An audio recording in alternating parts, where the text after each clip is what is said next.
So, Justin Trudeau, how's it going? If standing up for what you believe in fundamentally, standing up to defend people's foundational rights is then a way to accuse people of being divisive, well, then we've entered a very different kind of politics right now. Today, journalist Justin Ling on his feature interview with the Prime Minister. We've got tape. I'm Paul Wells, the journalist fellow in residence at the University of Toronto's Munk School. Welcome to the Paul Wells Show.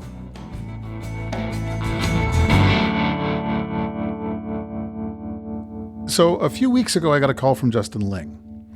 You've probably read his stuff, even if you don't recognize his name. He is one of the country's leading freelance journalists. He's published in all the big papers. He's done stuff for Vice and Canadaland. And he has his own Substack, Bug-Eyed and Shameless. So when he wants to talk, it's usually about something interesting. This time he was calling to tell me he had a profile of Justin Trudeau coming up in the Walrus magazine. As a matter of fact, it should be online today. And he said he'd interviewed Trudeau for the profile. And did I want audio from the interview? I sure did. This is a crucial moment in Justin Trudeau's political career. He's well behind the Conservatives in the polls. Pierre Poilievre has been defining the terms of debate.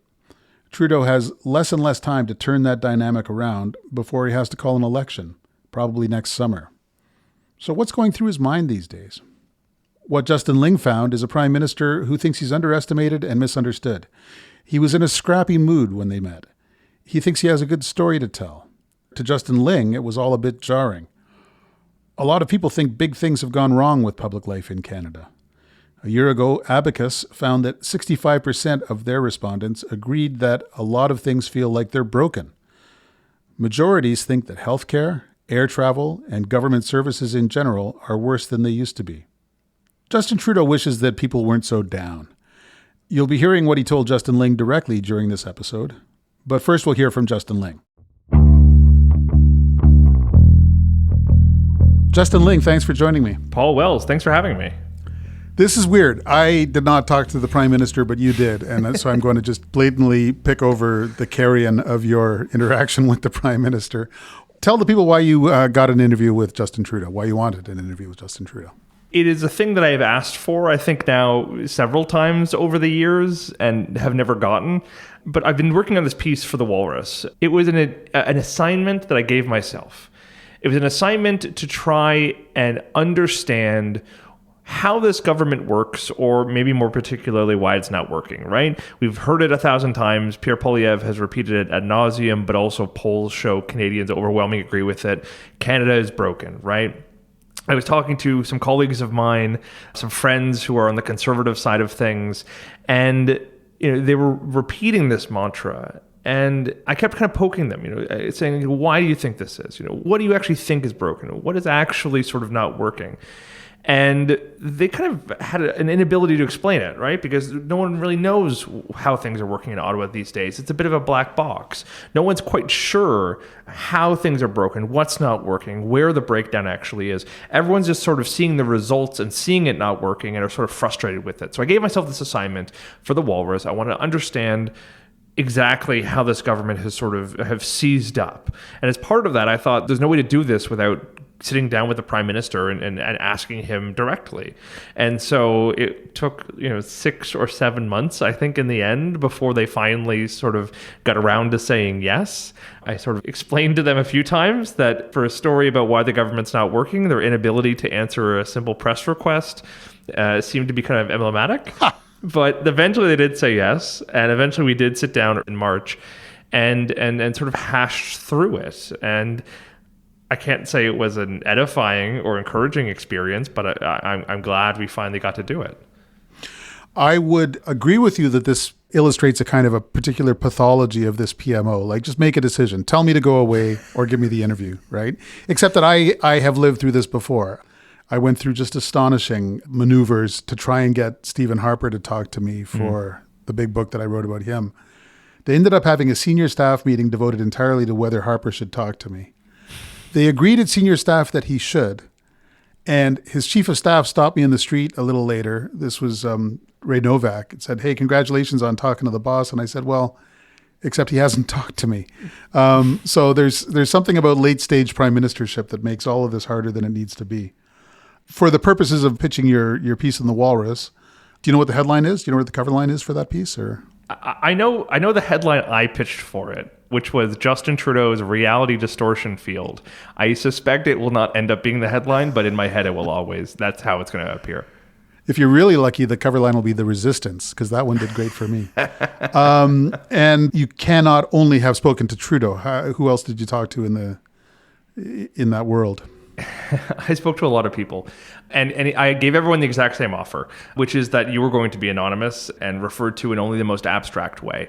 But I would go so far as to say that the collection of people I spoke to for the story represents an incredible cross-section of people who have worked for this government, in this government, people who were with it from the very early days, people who joined a bit later, people who left, people who came back, people who have had to deal with it. You know, I spoke to one premier for the story. I spoke to Indigenous leaders, but it was really supposed to be a sort of funnel into my brain, right? Because I'm taking ownership for the story, right? That, this is not, former staffers say government is broken. This is not MPs unhappy with the direction of government. This is me trying to explain to you what I think is not working about this government. And all of those people are informing my take here. But if you don't like it, this is fundamentally a position that I'm sort of owning up to. Okay. So we've got some audio from your interview with the Prime Minister. In his office, in the middle of the day, sort of thing? Yeah. And let's go to the clips. The first one is about divisiveness, the fact that there's people who ascribe the most astonishingly evil motives and actions to him out there in the land. And then there's people who would still cheerfully jump into traffic for him. And you asked him about this sort of divisiveness that he's come to represent. One of the things that I am grappling with constantly is the very deliberate strategy by the right to accuse me of being divisive, when my own personal approach to politics has always been about trying to pull people together. But they say, well, when you stood up and said unequivocally that no one can run for the Liberal Party if they're not pro-choice or not going to defend a woman's right to choose, well, that's just completely dividing people and writing off a whole sector of the population for who that's, if standing up for what you believe in fundamentally, standing up to defend people's foundational rights is then a way to accuse people of being divisive, well, then we've entered a very different kind of politics right now. But do you think the way you talk about these things can be harmful? I remember being on the streets down here during the occupation, and your quotes would be the ones that would be shouted through a bullhorn. It was, he calls us a small fringe minority. He says we're all right. And I know you can say some of these are taken out of context, but I've even spoken to, Indigenous leaders who would say, people in our community would hear some of the press conferences you would give, would hear, would see that clip of that interview with Samantha Kennedy, exactly. And it stuck with them. They really didn't appreciate it, even if they were already vaccinated, even if they didn't necessarily identify with the convoy types. Do you think the way you communicate these things can be sometimes reckless or dismissive or just poorly phrased? Do I think that my choice to actually speak my mind in an open way can easily, not be the perfect right thing to say? Absolutely. Do I think that sometimes I've said things that I wish I'd phrased differently, that I wish people couldn't then take out of context and use? But what's my choice? Either it's be so carefully scrubbed and scripted that I never say anything that anyone could ever take out of context, or do I show a little bit of passion? Do I show a little bit of ability to use colorful language when I'm upset, when I'm pissed off, when I'm frustrated, even if I know that I'm frustrated a very narrow band of people, and get that conflated to anyone who's hesitant about vaccines is suddenly a Neanderthal or whatever. I've had to make a choice, because if I allow that to second guess who I am, then my opponents win, because either I become so scrubbed that nobody can, connect with anything I'm saying, or I start second guessing myself and don't trust my own instincts, and then, hold back from actually sharing with people what I actually feel about any given thing. That's really interesting, because it does sound like it is a real and sort of ongoing arbitrage that he and the people around him have to deal with, right? Because we've experienced times when he sure does sound scrubbed. And clearly he's got some awareness that that can't be the only Justin Trudeau that people ever see, or they get sick of that. But then he wings it, and we jump on him for that. Yeah, I mean, I think you'll hear me not have a lot of sympathy for the Prime Minister later on, but I have a lot of sympathy for him here. Like, I do. Because he's right. What makes him an actually effective communicator when he is effective is his ability to speak off the cuff, his ability to kind of be a little flippant, a little funny. I mean, Paul, you know the guy a little bit. I mean, he is just sort of naturally a class clown. Like, there's just when where he's at the bar in Ottawa, or he's at a reception or an event, he just has this instinct to sort of clown around and kind of be off the cuff and be kind of funny and personable in a way that a lot of other politicians, even in sort of comfortable settings, are not. And he lets some of that bleed through when he does press conferences or interviews or whatever. And frankly, that's a good thing, because people really are sick of politicians who sound like they're ChatGPT generated. But on the other hand, he doesn't seem to appreciate that the way he communicated with people in 2015 is just not the same today. The context has shifted. The tone has shifted. People's appetite has shifted. And he doesn't seem to want to sort of offer any understanding or empathy to that. He just sort of wants to say, there are people out there who want to shut me down. There are people out there who are organizing against me. And he seems to have this belief that everybody who's sort of alienated or frustrated with how he talks to them is just being deluded or duped by this cabal of evil right-wing forces. And I think it speaks to this reality distortion field, this sort of bunker mentality, where he thinks it is very much an us versus them thing, and that they're just sort of being propagandized to. Moving on, you asked him about the access to information regime, the law and the administrative apparatus that is supposed to produce information about how the government works to anyone who asks for it. And it's a valued tool for a lot of journalists. Why have you been on Trudeau about this for so long? I really started my career using this thing initially to sort of terrorize the Harper government as often as I could. This is a system that was created as an act of kind of radical transparency, and it helped inform how other governments around the world adopted freedom of information laws. And for a long time, it was really a powerful tool to getting at the heart of government decision making, to exposing wrongdoing, to doing good financial journalism around how the government spent their money, all manner of things. And I was so sort of obsessed with it under the Harper government that Trudeau's team actually reached out to me in 2015 before the elections and said, would you like to sit down and talk to the Liberal leader? He has this, new platform plank we're releasing all around democratic reform and transparency and accountability and yada, yada, yada. And we know you're obsessed with it. Do you want to kind of be our exclusive interview around the launch of this platform plank? And you might recall those days where everyone kind of was looking at Liberal polling numbers and going like, the guy has a famous name, but he's going to be relegated to third place again. And I sort of wringed my hands and eventually said, okay, fine, we'll sit down. So we did, and this is actually the last time I interviewed him before this most recent one. And he does this whole tap dance where he says, access to information is radically important. If I get in, I'm going to make it so much better. And I sort of, expected this to be one of those flashy promises that goes nowhere. But he very pointedly said, if I'm elected, you'll be able to get my emails. And I believe it's really important. He even had this little flippant line where he said, if I'm writing anything in my emails that I don't want the press reading, well, then I shouldn't be writing them. So you can put your faith in me that in my first term, I'm going to make my own email account accessible to journalists and the public. And he shook my hand and said, just you wait and see. And now, 8 years on, it hasn't happened. And in fact, the system is beyond repair. It's broken. The government hasn't just presided over a decline on it. It's actually helped strangle it. The information commissioner agrees with me. Anyone who uses the system agrees with me. There is nobody out there who uses the access to information system who will say it's gotten better over the last 8 years. The consensus is it's gotten much, much worse. And it's hard to look at it as anything other than deliberate. So let's hear how the Prime Minister feels about it. We took over with a very different approach to governing than the previous government. We were very much focused on trying, deliverology was a part of that, of showcasing for people, not here we're making an announcement of $20 million invested in this, but here we're actually going to build this or impact this many number of people with this positive change. We're going to lift these numbers of boil water advisories. Whatever it was actually getting the system first and foremost to focus on what it's actually doing.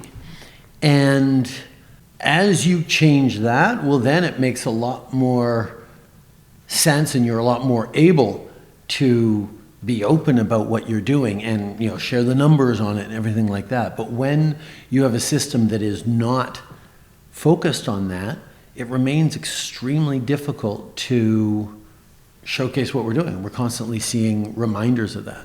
But I mean, even you were underlining the fact that self-grading, a government self-grading, releasing information can't be the benchmark. You need independent oversight. You need journalists, verifying that information. The access to information system was the great tool to do that. It's gotten worse by about every metric you can use over the last 8 years. Do you think that actually hinders your ability to govern effectively because the people covering you, keeping you accountable, have less access to information than they did 8 years ago?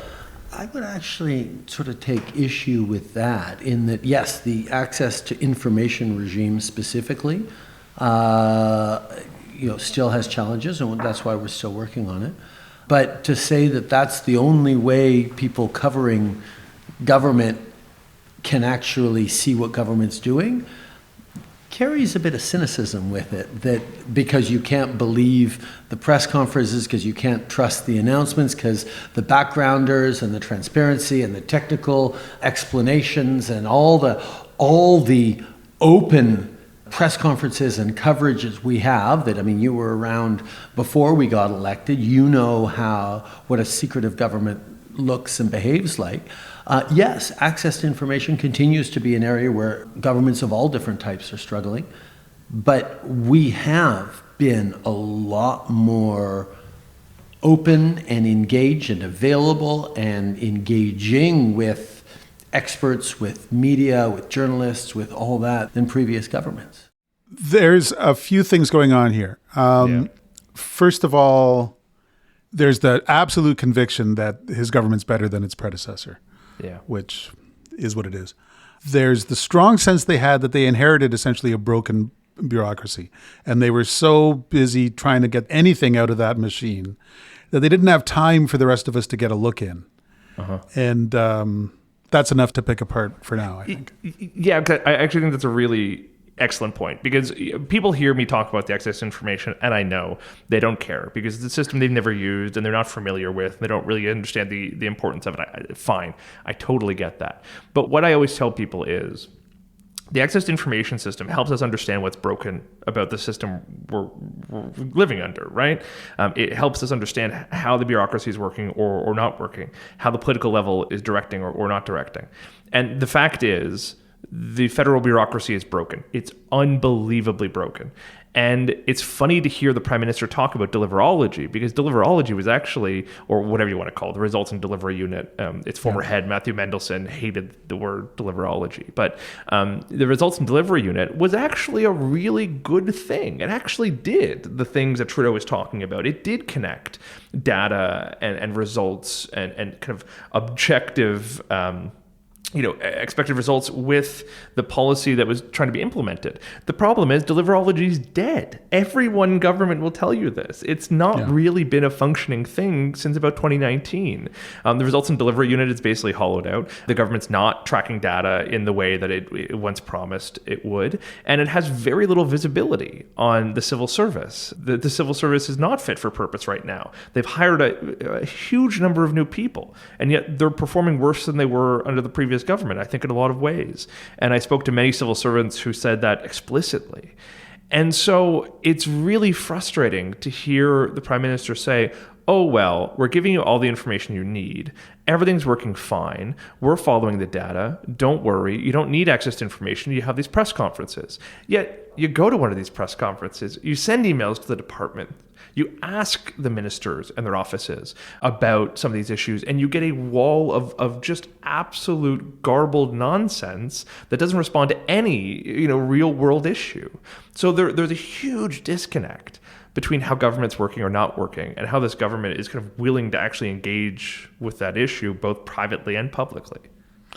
There's a moment a little bit later in this exchange where he gives his own version of this sense of a disconnect, which is this idea he has. The government is doing fantastic things and they just can't manage to tell Canadians about it. One of the criticisms that I'll have for how we've behaved as a government is we've always done a better job of doing things than of talking about the things we're doing. We foundationally changed the Canada Pension Plan for the better, secured it within a few months of getting elected to transform it for the better. And yet nobody knows we've done that. We never spend enough time talking about that. We never spend barely any time talking about it. The Canada Child Benefit, we did do a good effort in talking about, but take just last week, for example, where we had pharmacare, we had childcare, we had the online harms bill, like 3 massive things. And our ability to get people to know about that and to communicate what we've actually done, well, communicating what we're doing is actually often been second to this government, and actually doing the big things and getting big things done has always been what's driven us. Golly. This is a complaint no one's ever had about this government, that they don't talk about themselves enough. The problem with this government is that they've spent just too much time hiding their light under a bushel. And if they could just get out there and tell us what a great job they're doing. I mean, the only thing I can say about this is exactly what the student council at Western thought when I was news editor at the student paper. So maybe it's universal in democracies, the sense that how come I'm not reading in the paper all of the things I'm doing all day long? I guess that's what I would chalk that up to. One of the frustrating things about this is that they've become obsessed with the idea that this message is not getting across. And yet at the same time, they're often incapable of actually communicating with journalists or the media effectively. They still kind of harken back to their first mandate and sort of lecture us on why we're not talking more about the things that they completed 6 years ago. In some cases, the very things they point to that are supposed to be these great resources for us are broken or not working. So there's one part in our interview that I thought was incredibly emblematic of kind of everything, where Trudeau says, as part of our ability to sort of track data and do the sort of analysis of our own decision-making and results, we set up the mandate letter tracker. And it followed all the things we promised to do, and it showed Canadians how far along we've gotten on all those things. And I said, Prime Minister, the mandate letter tracker, it still has a big message on top of it that says it'll be updated once the pandemic is over. You've completely abandoned it. You promised to keep this thing updated. It's been 3 years and it's now totally defunct. So there's this complete sort of inability. It's not to communicate. It's to focus and to follow through. And they've sort of convinced themselves the communication is the issue, but it's not. The problem is they often don't have a thing to communicate. Let's turn towards something this government has talked a lot about lately and that they've been talked at a lot about, which is housing. You asked the Prime Minister, essentially, he keeps talking about fixing the housing crisis, but it's not fixed. I guess to some extent, that's what he's spending the last 2 weeks doing with his pre-budget tour. But anyway, let's hear what he said to you about housing. We've now had over 3 elections in a row. Each time, your party, the other parties did too, but your party was promising a transformative housing strategy, or what you said was that. Well, you promised a huge number of new housing units. The actual number that have been constructed are pretty meager in comparison to the promise you made. And we're now at a spot where there is a housing crisis that has been bubbling for a number of years, and I think people feel frustrated that the thing they voted for 3 times in a row just has not come to fruition. I'd actually disagree with you again on that, where in 2017 we put forward a national housing strategy worth $70-some billion, where subsequent to that, about 2.5 million Canadians got into new homes or refurbished or renovated or new affordables or new co-ops or old co-ops that were fixed up, like whatever it was, that's the number we delivered on that. And we did that from a standing start. Because, as you remember, the previous government pretty much got out of housing, said, no, the federal government doesn't have any role to play in housing. So over the past years, and quite frankly, I believe it was in 2018, was the first time I sat down with a bunch of stakeholders in Vancouver, for example, to talk about the housing challenge. We brought together, province got together, municipality, brought together the nonprofit sector to talk about the kinds of challenges that we were already facing. And COVID hit and both exacerbated everything and slowed down a lot of other things. But we have done a really credible job helping with this building there, helping with that building there, helping this program here.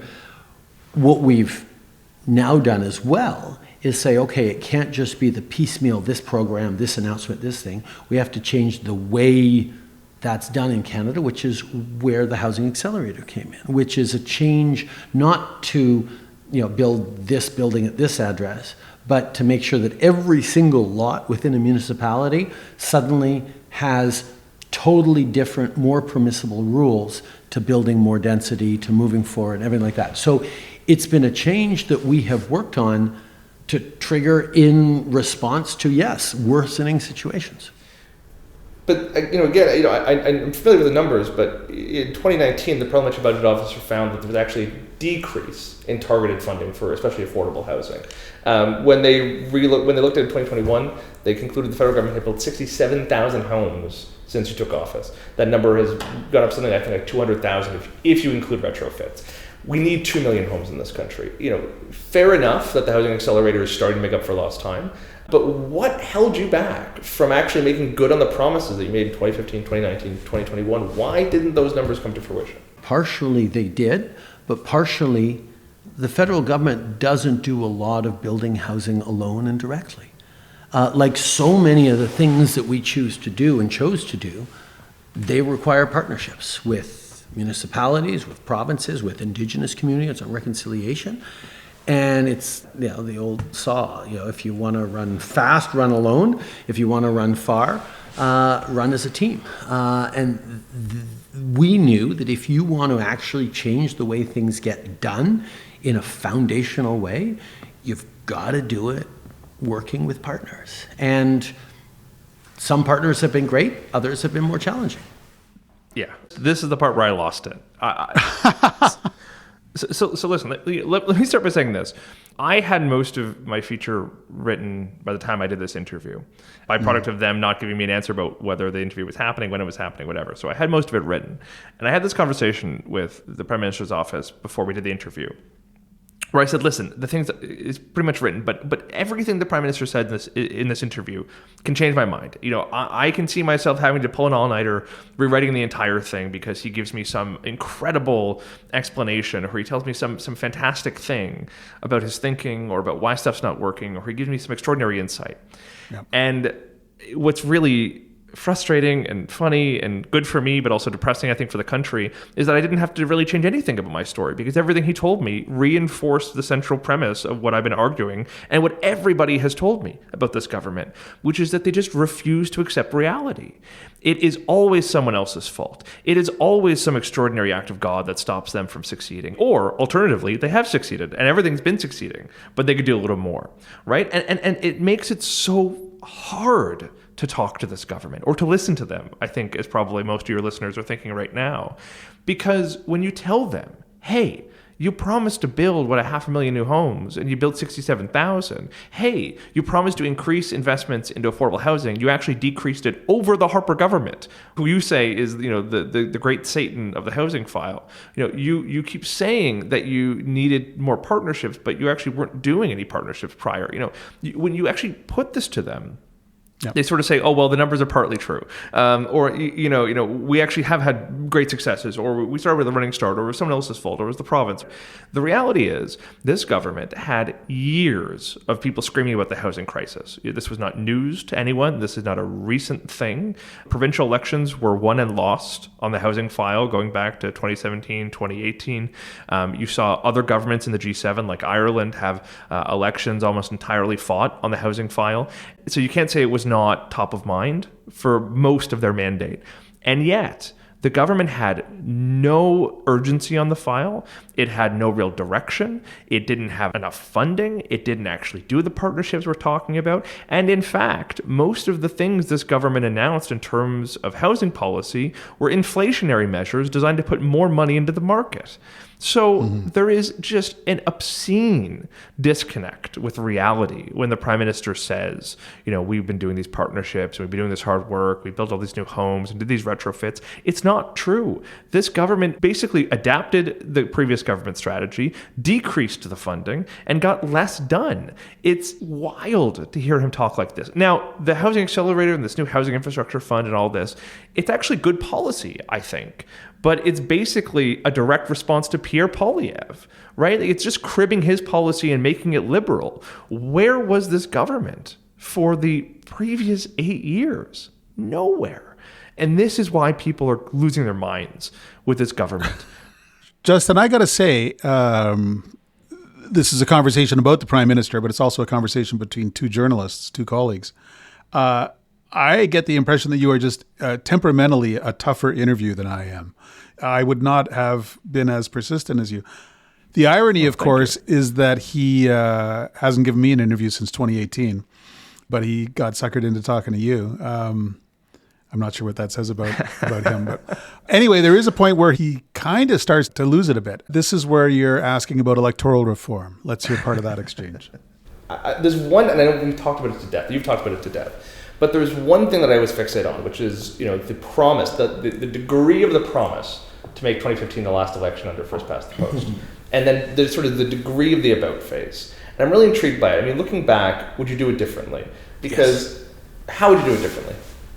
I would have said from the very beginning, it'll be the last one under first past the post, but it won't be proportional representation. Do you not think you should have given people the choice? I did give people the choice, and that's why this wasn't the last first past the post. You gave them a choice how? I gave them a choice in that even though I was a deep, and continue to be a deep believer in Canadians being able to rank the choices on the ballot, it would be no changes in the electoral district, no changes in even the way people think. It's like, okay, this woman, yes, should be a great representative. If not her, I'll take him. If not him, then her. That's fine. I just really don't want the blue guy to be elected, for example. That's how people think. That would have been a deep, powerful change to our electoral system. People within my caucus convinced me that if I wanted to do it, I had to leave the door open a crack to being convinced on proportional representation. And because I left it open a crack on that,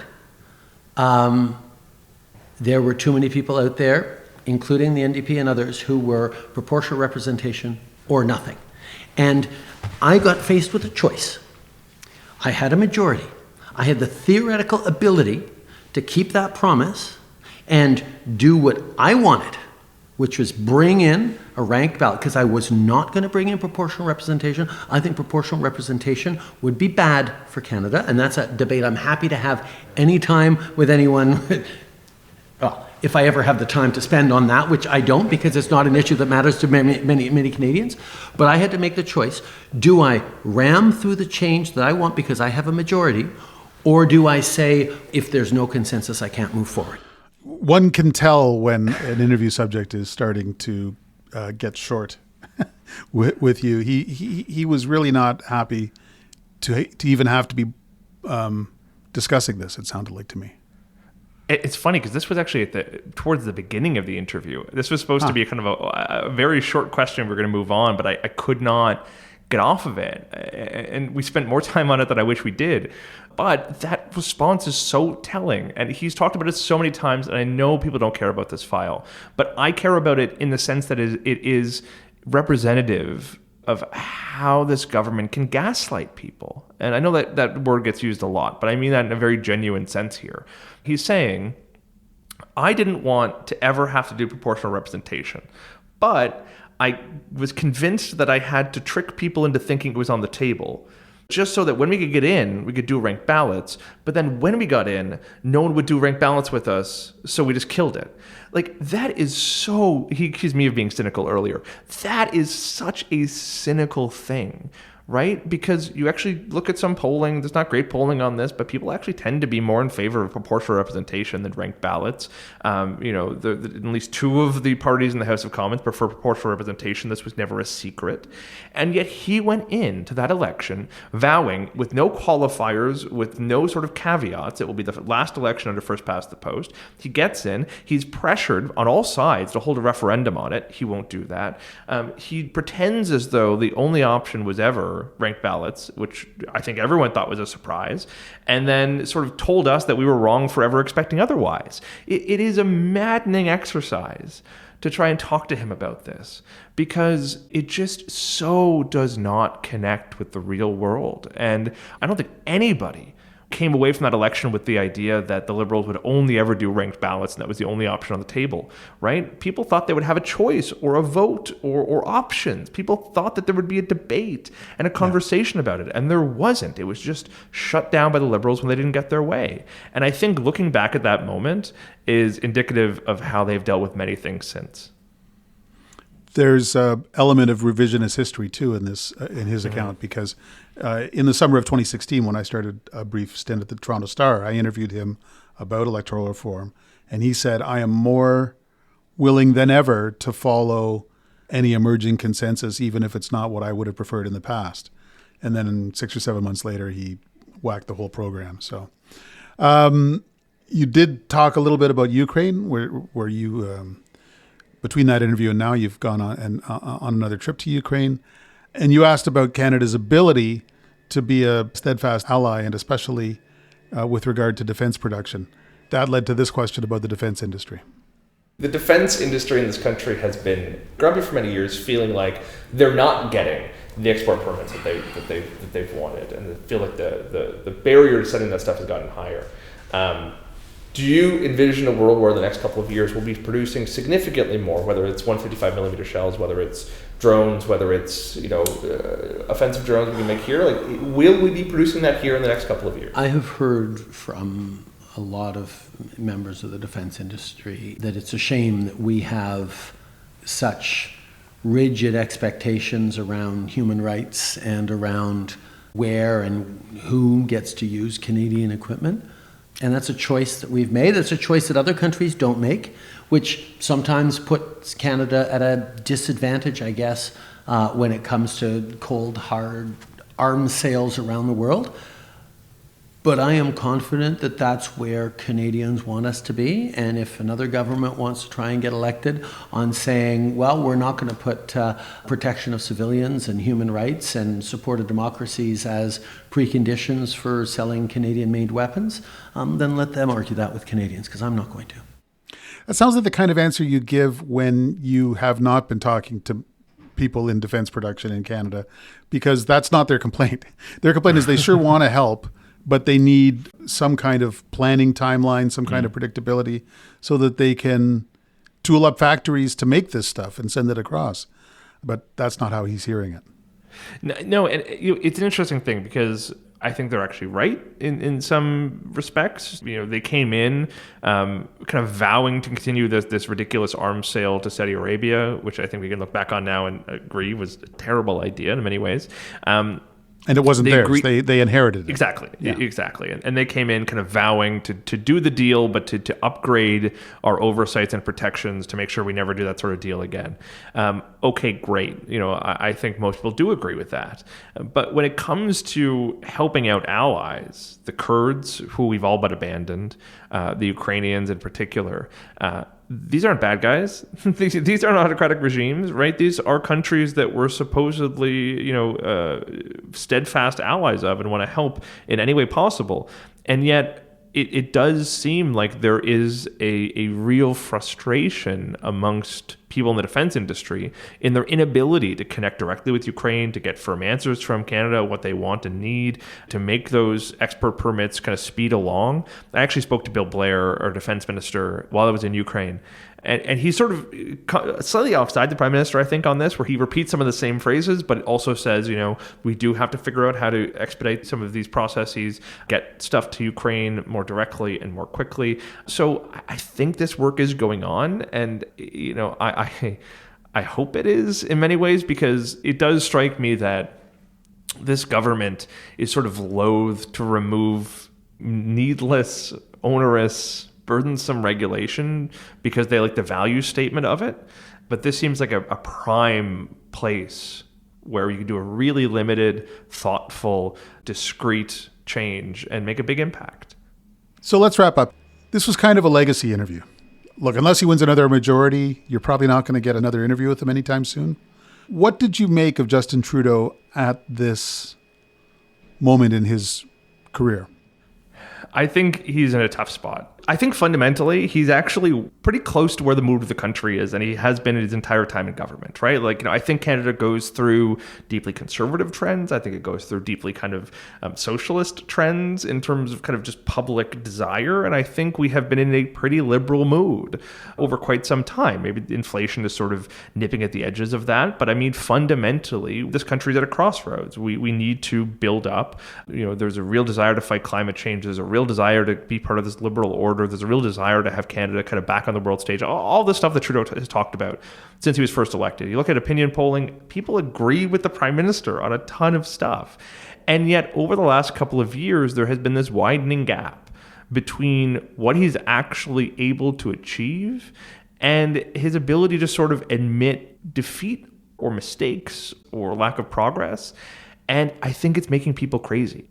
If you actually ask me the reason why people are abandoning the Liberals in droves, yes, it's because Pierre Poilievre has managed to kind of connect his message to a real desire out there. But I think fundamentally, more importantly, it's because people just do not see Justin Trudeau actually kind of responding to the problems that everyone else sees in this government and this country, right? I can rattle off 1,000 examples. I mean, whether it's, Quebecers who are terrified and horrified about Bill 21, watching the Prime Minister sort of dawdle on it. Ditto for the rights of LGBTQ people in Alberta, New Brunswick, and Ontario. Whether it's people in Vancouver, Halifax, who are sort of losing their minds at the state of homelessness and who are deeply worried about the future of their city. People, who care about climate change, who aren't seeing the green energy projects come online. People who work in the energy sector, who aren't seeing some of their projects kind of come to fruition, and who are just seeing the government move at a glacial pace to deal with this, and watching the Prime Minister sort of refuse to accept reality on a bunch of these things. I think that is really a fundamental problem facing this government, and I don't think they're acknowledging it. Acknowledging it would mean not just hiring a few new comms people or shuffling around some ministers, but fundamentally talking to people like they're adults, admitting where you've screwed up, actually opting to change course, and fundamentally doing things differently. And I don't see any indication from our conversation that the Prime Minister has even started on the journey to get there. And frankly, I think even if he wins again, it will be more dysfunction going forward unless he's willing to do that. Let's spend the last couple of minutes indulging a kind of a fairness doctrine. When's the last time you interviewed Pierre Poilievre? I've asked many times, but I think the last time I interviewed him, he was still the Democratic Reform Minister. Okay. So I'll tell you how long ago that was. Do you think you could have spent this much time with Poilievre, pressed him as hard as you pressed Trudeau, without Poilievre at some point simply dismissing you as a paid agent of some nefarious government or private sector force?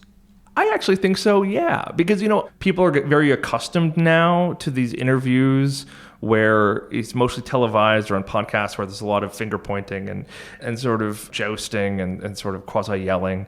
But when I sat down with the Prime Minister, we talked for about an hour, and I tried as much as I could, not to get too punchy, because I was trying as much as I could to give him the latitude and the space to explain himself and to offer insights that we wouldn't have heard otherwise, right? And I think that's the benefit, the huge benefit of a long-form interview. And a long-form interview, as you know all too well, Paul, is about sort of dancing and sort of moving around in such a way where you can press a little bit and then pull back and then press a little bit and then pull back and find ways to sort of needle but also to provide space. And I would love to do that for Pierre Poilievre. I think it would be a really, really fascinating conversation. And if he's listening, I'd still like to chat, Pierre, because I actually think there's a lot of really interesting things about what Pierre Poilievre is proposing. I think there's also a lot of really terrible things about what he's proposing. I think, many of the indictments you could say about Justin Trudeau also apply to Pierre Poilievre in different degree and different measure. But no, I'd really love to. I mean, interviews like this, I think, used to be a critical component of how politics works in this country. And the fact that it doesn't happen anymore, at least incredibly rarely, is a damning indictment of how sort of insular and secretive and difficult many of our politicians have become. Well, tomorrow is another day for both of us. Both of us would talk to both of these gentlemen, I believe, anytime they feel like talking. In the meantime, thanks for sharing your interview with Justin Trudeau with us. Justin Ling, thanks very much. Thanks for having me.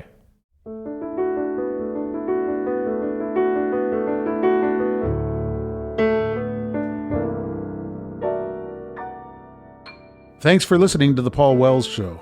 You can read Justin Ling's profile of the Prime Minister in The Walrus. The Paul Wells Show is produced by Antica in partnership with the University of Toronto's Munk School of Global Affairs and Public Policy. Our producer is Kevin Sexton. Our executive producers are Laura Reguer and Stuart Cox. Our opening theme music is by Kevin Bright, and our closing theme music is by Andy Milne.